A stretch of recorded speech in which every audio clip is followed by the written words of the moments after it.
Thanks, Jeremy. Oh, that's too loud. Yeah. Is that better? Yeah, good. Thanks. So my story is about reengineering soil and how can we change the yield. And I had an ambition to say we want to redefine the water-limited yield potential. But before I get into that, I want to tell a little story about cricket. Because we are in Optus Stadium. It's about Stephen Smith. You probably know he started as a leg spinner, and he batted number 8.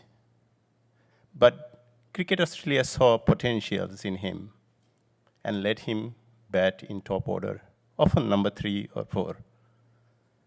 Now his test average is 60, and we compare him with Sir Don Bradman.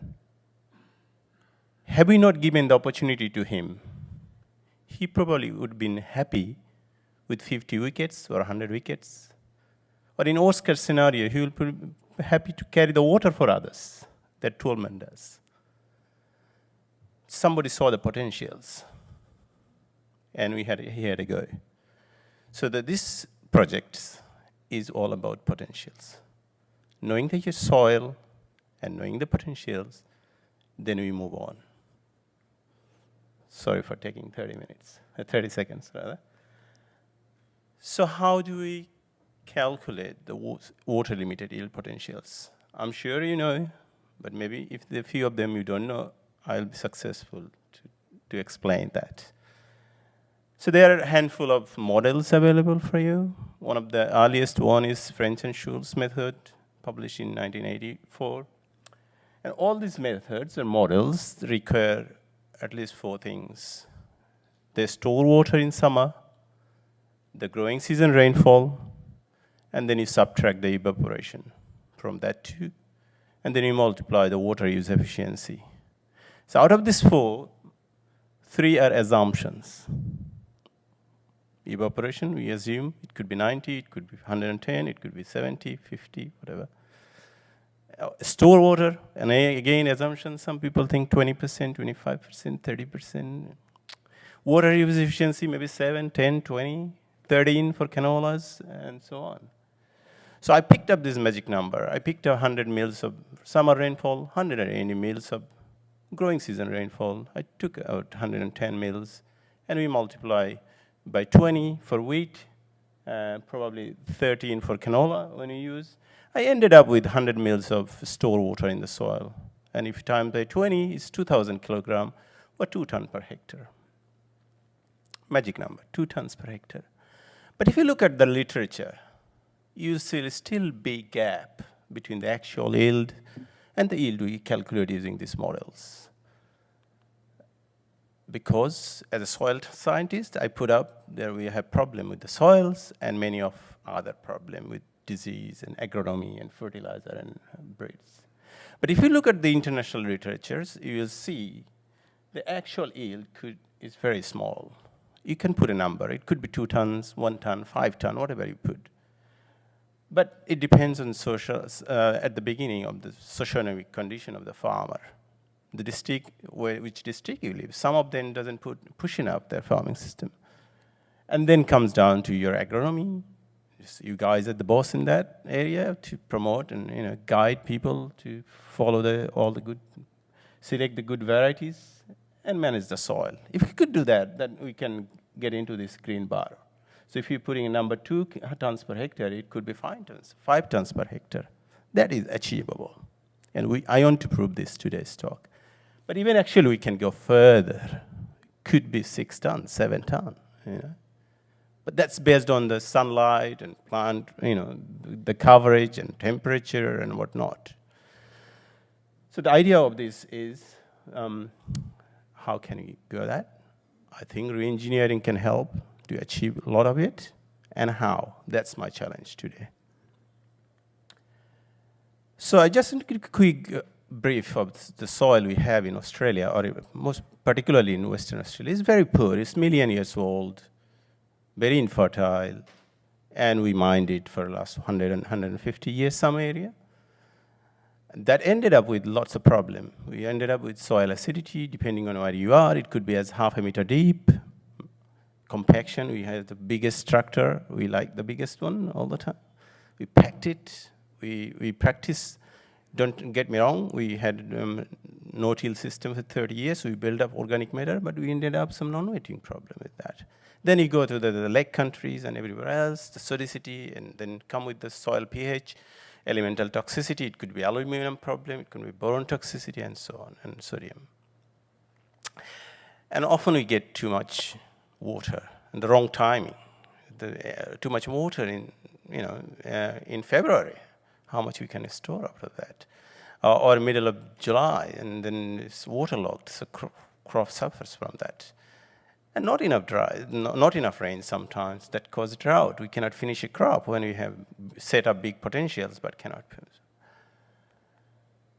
But in reengineering, what we could aim to do is in one shot, we want to fix the soil pH by adding liming material. We want to decompact it using our non-traditional tool. We'll show in a minute. We'll fix the non-wetting, adding clay. We'll improve the sodicity by adding gypsum.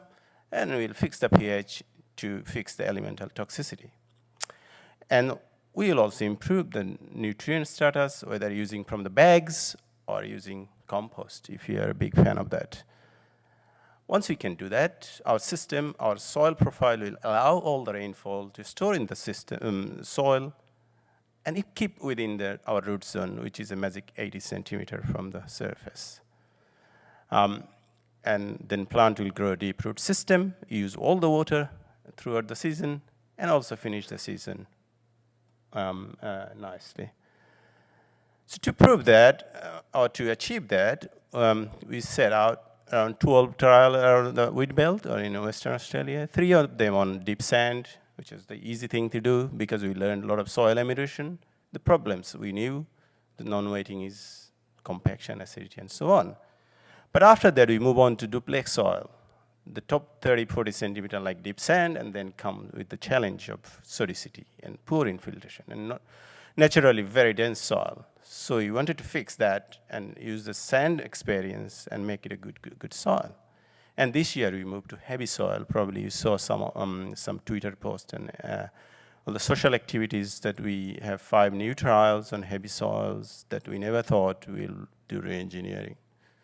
And I was taught when I was at uni, don't touch it. They are nasty. But we had a go. But I want to start from the very beginning. I started a small experiment. We got graveyard tile with Sir Bob Nixon. Sorry to say that. Anyway, but that was the stepping stone for us. What we learned from there is very simple. The soil had two main problems. One is compaction, because Bob has the biggest tractor. He drives everywhere. Often probably use the CTA, but not everywhere. And then acidity is ojol sand. You probably know the pH is very, very low. It's around 4 in the topsoil, even 3.7 in the subsoil. So but we know how to solve it. We just decompact it using his front end loader to 45 centimeter, and we added lime sand. And we actually created 5 different soil profiles. We're doing nothing with the start of the control, then we remove the decompaction, and then we added lime to fix the pH at different depths. We had rhizotron tubes installed to scan the image the roots, and we looked at the soil odor used. By changing that, doing that, we improved the soil penetrometer resistance from nearly 4 megapascal to 1 megapascal, and it's surviving for the last 5 years. We improved the pH above the critical level.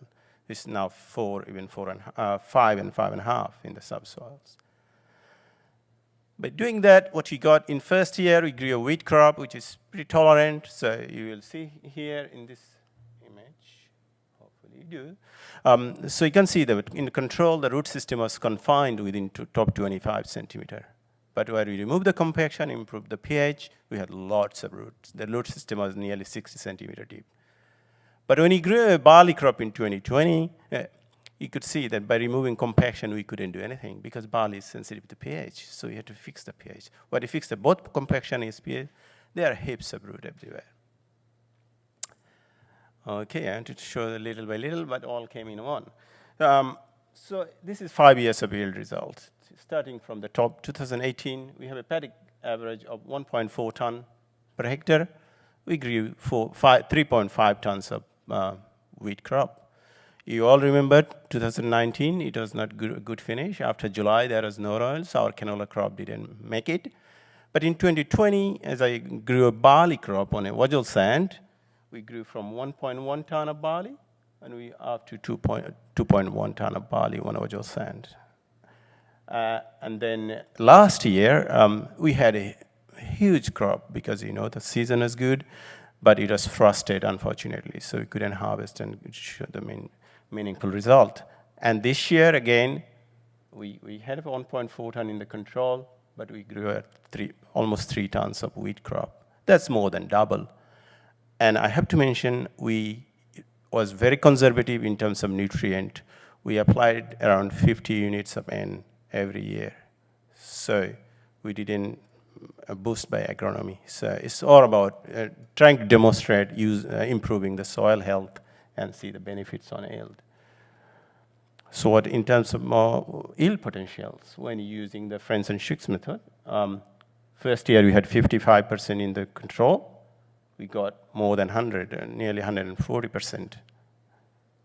And then next, in 2020, with the barley crop, which is pretty good in terms of 85%, we got nearly 106%. But this year, again, it's a lot of rain. The soil we improved doesn't have capacity to use all this water. So with our reengineering, even we had only 71%. So it depends on the season. So 3 seasons I'm showing. First 2 seasons, the model underestimated the yield potential of that site, of this paddock. And this year, it overestimated because soil doesn't have capacity to do that. So we kind of can claim at this stage that we redefine the yield potential for that site. But does that apply for every soil type? So we call class of 2021 and 2022. We set out 11 new trials to 80 centimeter deep. And we use big machines, not just a front end loader. We used up to 25 tons excavator. We took out the topsoil off in every site to the 80 centimeter depth. We pull out all our people from every office, from Geraldton, from Northern, from Meriden, from Albany, from Esperance, making sure I'm the boss. I put the things in correct order, where we took it from, put it back, spread it, lime it, gypsum it, clay it, use the farmer and his son to do it. So the whole team came together and made a nice veggie garden there using the best tool available. It's probably not, and make sure we collected sample from every depth and measure it and demonstrate that. So last year, we basically used 4 different pathways. What we learned from soil emulsion, decompaction, and deacidification. But we moved on further. What we did is I am so sorry. We then improved the non-wettingness. We improved the water holding capacity of gutless sand or sand plane. And then we added organic matter.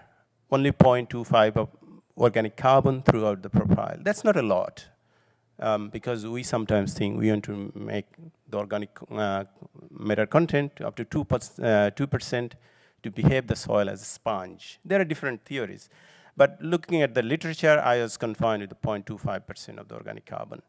That was 125 tons of compost per hectare. That's a lot, even if you put in terms of 10. And then we also use the bag fertilizer to match with the organic. So you can claim how much is coming from nutrition, how much is coming from other soil biology and everything else from the compost. As I showed earlier, because we dug out and fill it back, our bulk density from 1.7 became 1.4. It's not a magic, because we did it, and we knew it, how much we're putting back, and we set up. As I showed in Kalani, the pH was around 4 in Mekarin in this, the example from the MENA trial. It went up to 6 in the subsoil, because we put 6.5 tons of lime throughout the profile. We had very low organic matter in the subsoil. We added the amount, known amount, we know it, and we prove it from the test. Magic. So I'm going to show you some results. And I want to start with the very gutless sand that we had in Bolgat. That is very poor soil. Nearly 0.5% organic matter, non-weightiness, prone to the wind erosion. pH wasn't too bad, 4.5 in the subsoil. Compaction is through the roof. Water holding capacity is very low, 5 to 7%. I'm showing 7% here. But what we did, we added all this material to change a water bucket of 56 millimeter in the top 80 centimeter into 86 millimeter. That's 30 millimeter of extra water. If you remember in the second slide, I showed after that 280 mil of rain, actually plant probably use only 100 mils. So we are actually improving the 30% of the bucket size on a particular day. But if you add up every day of the growing season, it could be huge. I don't have the exact number, but probably I will have in 5 years' time. And we had a wheat crop there, but that was not attractive, as you can see from this photo. The control yielded only 0.65 of a ton. It was blown by the wind. In reengineering, it was 1.6 ton. So that's around 1 ton of yield response. You should be happy, but I wasn't happy because we expected bigger than that. And we put soil settled down. This year we grew a canola crop. This is the whole trial site, which is around 30 by 30 meters, 1,000 square meter. These are the plots. These are the reengineering plots. These are the control plots where we put surface amelioration.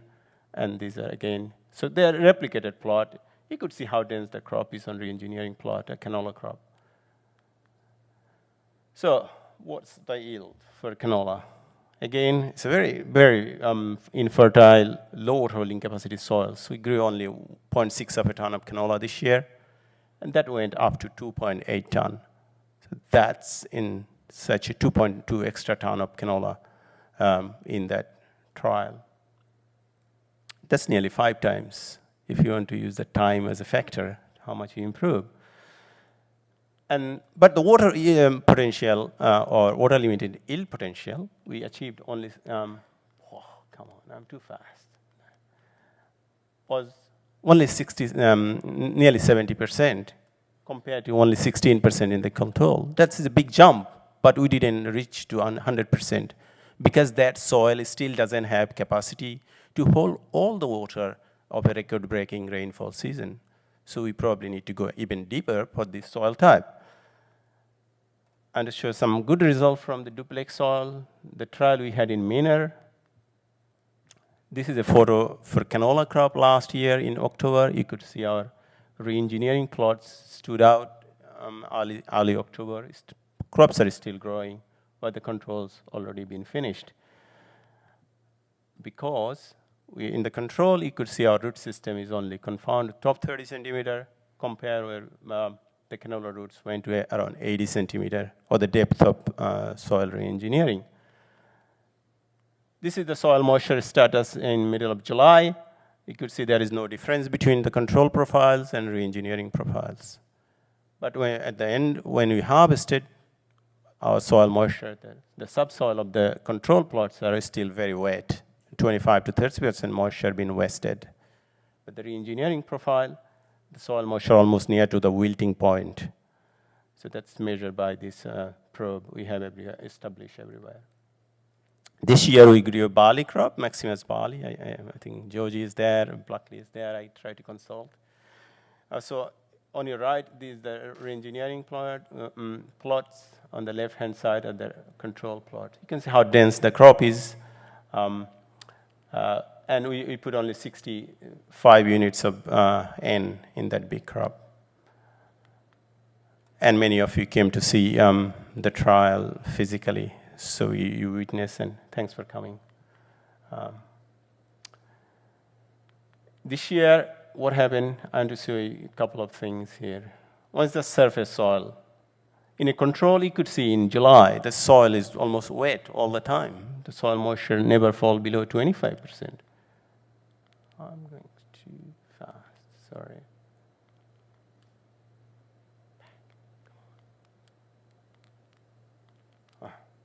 Stuck. Anyway, The point I was trying to make is that even in surface soil, the reengineering crops are much bigger. Pardon me for that. So, so in the control soil, the topsoil is still wet throughout the season. Where the reengineering plots, the crop was much bigger and it is drying down near to the wilting point. And if you look at the subsoil, these red lines, you could see there is no change. It is 30 to 40 centimeter in a control. But two things for the reengineering profile, you could see this going down, drying down, and finishing around 15% at the end of the season. But I want to make sure that you see this whenever we have a rainfall, you could see the soil moisture increasing almost immediately because we improved the infiltration rate. So whenever you had a rain is shooting through the whole profile. Whatever you're drawing, it's filling the bucket back. So that's how you reduce the runoffs and everything and improve the water holding capacity of duplex profile. And as I said, we grew big crop. Our Maximus barley was around half a meter tall in the control, and that went to more than 90 centimeter long. And I had a visitor from the oat conference from Canadian, Don, and he said, "Oh, this looks like a Canadian barley, not an Australian barley," which is good to hear. I'm struggling to move from here.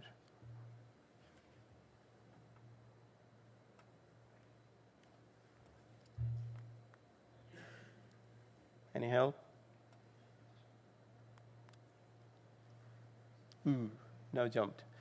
Anyway, so the yield for that meaner side, this is the control yield last year. We had a control of canola 1.5 tons.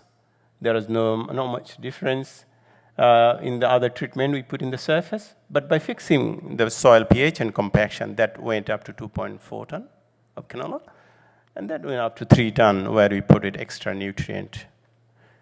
For barley crop this year, it's a pretty good paddock. So 3.6 ton of barley, you'll be happy, farmers around Mekarin. But that went 4.4 ton when we put compost in the surface last year. So that mineralized now. I'll show you how that improved the nutrition. But with fixing lime and pH and compaction, that went 5.8 ton. That's 2.2 ton of extra barley. With extra nutrient, it went even further, another half a ton. So that's 6.3 ton of Maximus barley in that paddock. In terms of yield potential, last year we had only 26% in the control and only 55%. I have to say that we put this canola crop last year on 1st of June because farmers was not available to seed this. So it's a bit late sowing. But we doubled the achieved yield potential, but it was nowhere near the water limited yield potential. For the barley crop, this year we had 65% in the control. That went up to more than 100%. So even in a good season with this soil, we can achieve more than 100% water limited yield potential. Thank you. So what if, and we didn't put any nutrient, extra nutrient this year. So what we put last year, everything when we set up the trial. And if you look at the soil test data, we probably ran out because you guys know that with the bag nutrient, you have to put every year. So we probably missed out, but we didn't want to disturb our design of experiment. So we did some glasshouse work, as you can see, with different levels of nutrients and different ameliorants, and try to see what's happened to the root growth, what happened to the moisture uptake, and so on. So as you will see from here, you will see by adding more nutrient to the surface, compared to reengineering nutrient through the profile, we can achieve almost similar yield result because we fixed the pH and compaction. So roots grew almost equally. Now we can feed them through surface. So it's not a big worry. We probably can improve the yield more than 6.3 ton for this side. This year, as I said, we move on to heavy soil trials. And we have tried different things because the problem here is alkalinity, sodicity, boron toxicity. So we had more treatments starting from very easy one, decompaction. Very known one, gypsum. And then different source of carbon using our compost, so it can give nutrition and biology. But we use also biochar, just the inert carbon. Or we use the chaff cut as a negative carbon, because first year it might use the nutrient we are putting in, so it can be a sink rather than a source. So we have a positive, a neutral, and a negative carbon source to see the effect of organic material in the soil. And then we have inorganic nutrient, as ever, only 13% what is available in the compost, so we can feed every season and get to the compost level. And we use the very newest one, is the ozol sand, to fix alkaline soil, because the pH is too high. We have lots of paddock that has low pH soil. You can dig it and fix the pH. That can help to fix the boron toxicity, and we'll prove it probably is. But some data is still coming through, because in the heavy soil, the crop is not ready yet for harvest. People are harvesting. My team is harvesting as we speak, and processing in some sites. But the trial looked good. These two I have presented today, but there are many other trials. They are looking fantastic throughout the season. Hopefully I can share some of the yield results from these other sites if you are attending GIDC's research update in February. So the take-home message for all of us is that the way we did reengineering, we could fix all the soil problem in one shot. The soil was an ideal soil after we did reengineering, and that improved the yield significantly, sometimes up to 4 times, as we saw in Bolgard. The maximum yield gain so far is 2.7 ton on top of what a farmer can gain. And we thought we need to redefine the water-limited yield potential for each soil types and crop types after we do a good soil amelioration and re-engineering. I forgot to mention, all these crops are sown by the farmers, because all the trials are fit into their tram lines. So whatever the fertilizer they use for their paddock, we had the same. Whatever the herbicide and other insecticide and other chemicals they use. A lot of farmer is involved in this trial. Especially I want to thank this tool where we have our re-engineering profile experiment. We get a lot of mess around, and we sometimes make a mess in their paddock. So thanks to them. And I have a big team. One of is that pink shirt, the man in the center, Wayne Parker in Geraldton. Then we have Glenn McDonald leading the Albany port zone, David Hall, the Esperance port zone, and a few others in Northam and Merredin. And thanks for their working smart, not just working hard. And thank you for coming.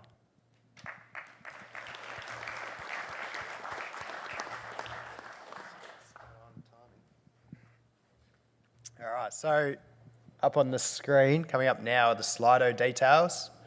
So if you do go to slido.com, I can give you the code.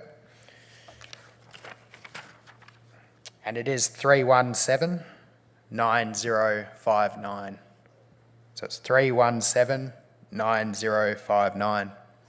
All right, so yes, we've had some questions come through already. The top one probably springs to everyone's mind. What are the sort of costs that it takes to do this soil re-engineering?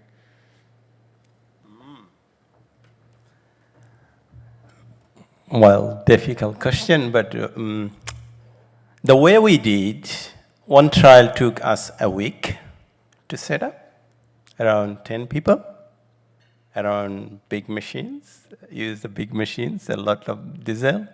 But thing is, it costed a fair bit, and I don't have exact number to give you, and I don't worry about the cost at this stage. What we all worry about is, what can we do, whatever the resource I have.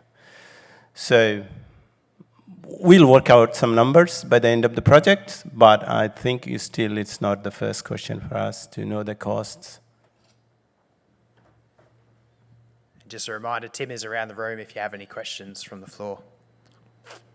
The other one I was thinking about, Gaus, is with people like Bob Nixon, I suppose, what are the applications of this kind of work Is it reevaluating sort of the soil, their yield potential? Like what's the outcome for sort of your growers that you're working with at the moment?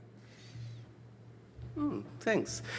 I received a phone call yesterday, and I often do from him, because that's the first grower I actually started my career at DPIRD. So the graveyard trial was only 45 centimeter deep, which is you can do with a spadder. So last year I converted him to use a spadder, and he subcontracted somebody to do it. And yesterday he said, "Hey, I'm yielding 4 tons per hectare compared to 2.2 tons of his paddock average." So last year he did 250 hectare, and this year he will go as big as he can. But next to the graveyard trial, I have another trial, which we have a spadder using our plot spadder, and it is exactly yielding 3 tons. So what we demonstrate in the graveyard trial, we can already achieve by just applying spadding. But 80 centimeter reengineering, probably we need to think about some different machineries, which is not available at the market at the moment. Gaus, Garen Nell, Consultake. Thanks, that's really good work. What lessons have you learned, and what things shouldn't farmers do? I can see, growers got a fair bit of capital, they're going to buy some big machines, and they're going to go out and have a crack at some of this stuff, and potentially they could make a mess. What are the lessons you've got that they shouldn't do, or where should they start, and what are the mistakes they could possibly make? Thanks, Darren. I think the lesson for me, for team, was obviously we try to work with all soil type. So, and we are very familiar and kind of expert with the sand plains. And there was a big issue with the sand. If you could bring some sand with very acidity and can fix it. But that techniques probably won't be applicable for a duplex soil with very sodic subsoil. So in our work, what we did is we put the soil back where it was. But so if a farmer wants to do it, make sure you don't bring that subsoil and put it up and put your good topsoil in the subsoil. That was one of the good lessons.